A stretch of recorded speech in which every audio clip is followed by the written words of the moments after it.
Halo sahabat semua, salam sejahtera dan selamat datang di Forum Cinta Ratu Selasari. Arah yang hendak dituju di forum ini hanya sebagai pelengkap pemahaman awal beberapa bidang hukum dan sosial. Semoga bermanfaat. Sahabat semua, diskusi saat ini berkisar Undang-Undang Republik Indonesia Nomor 12 Tahun 2011 tentang pembentukan peraturan perundang-undangan. Hukum positif ini terdiri atas 104 pasal, penjelasan, dan lampiran yang seyogyanya kita baca secara cermat. Penjabaran saat ini hanya berupa catatan singkat tentang latar belakang penerbitan, beberapa pengertian, dan penggunaan asas-asas. Sahabat semua, mari kita coba diskusikan sehingga kita memiliki pemahaman awal yang memadai tentang Undang-Undang Republik Indonesia Nomor 12 Tahun 2011 tentang pembentukan peraturan perundang-undangan. Pemahaman awal ini selanjutnya dapat dipakai sebagai bahan untuk pemahaman lebih lanjut dan mendalam. Untuk maksud tersebut, kita akan mempergunakan referensi sebagai berikut.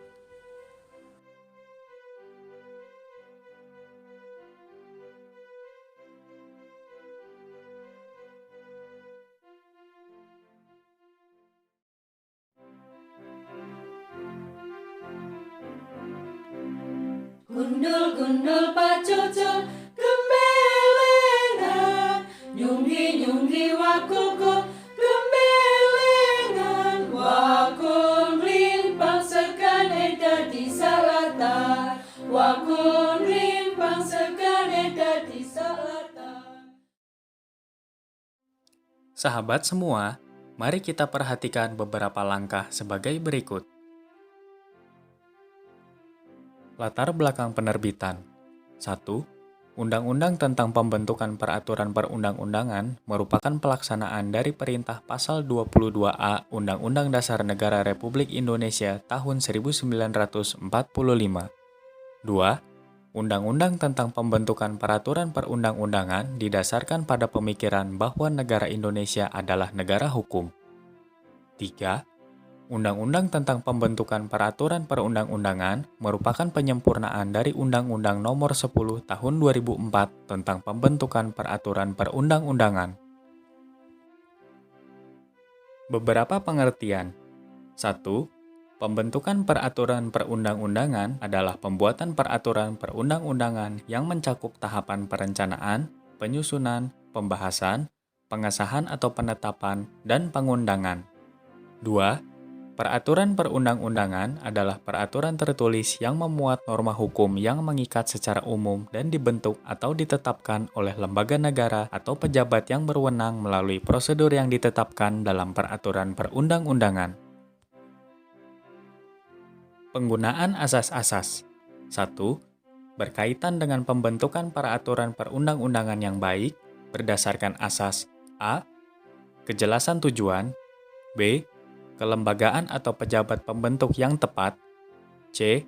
Kesesuaian antara jenis, hierarki, dan materi muatan, D. Dapat dilaksanakan, E. Kedayagunaan dan kehasilgunaan, F. Kejelasan rumusan, dan G. Keterbukaan. 2.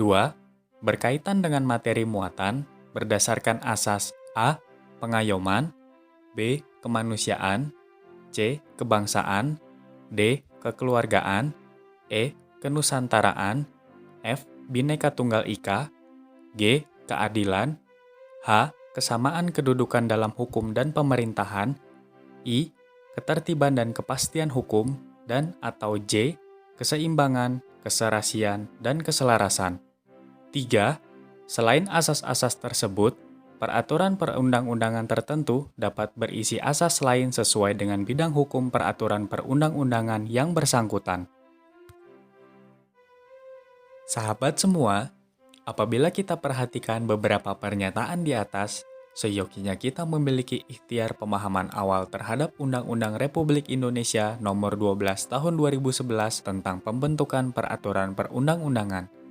Catatan latar belakang penerbitan, beberapa pengertian, Dan penggunaan asas-asas dalam undang-undang ini merupakan petunjuk adanya pertanggungjawaban ilmiah dan moralitas tertentu atas keberadaan undang-undang ini. Sahabat semua, pembelajaran yang dapat kita petik adalah bahwa pemahaman terhadap Undang-Undang Republik Indonesia Nomor 12 Tahun 2011 tentang pembentukan peraturan perundang-undangan diharapkan semakin jelas. Refleksi kritis terhadap validitas undang-undang ini harus terus-menerus dilakukan. Hal ini mengingat sebagai hukum positif yang sengaja diciptakan oleh otoritas negara. Terkandung tuntutan harus dapat mencerminkan keadilan dalam masyarakat yang bergerak dinamis. Sahabat semua, mari kita terus berupaya memahami Undang-Undang Republik Indonesia Nomor 12 Tahun 2011 tentang pembentukan peraturan perundang-undangan sebagai hukum positif yang berkeadilan. Terutama di dalam studi hukum, maka perhatian yang sungguh perlu dilakukan terhadap diskursus asas yang dipergunakan. Sebab asas sebagai wilayah kajian filsafat hukum menjadi urgen dan relevan, mengingat filsafat hukum merupakan induk dari semua refleksi teoritis tentang hukum yang selalu mempertanyakan hakikat hukum.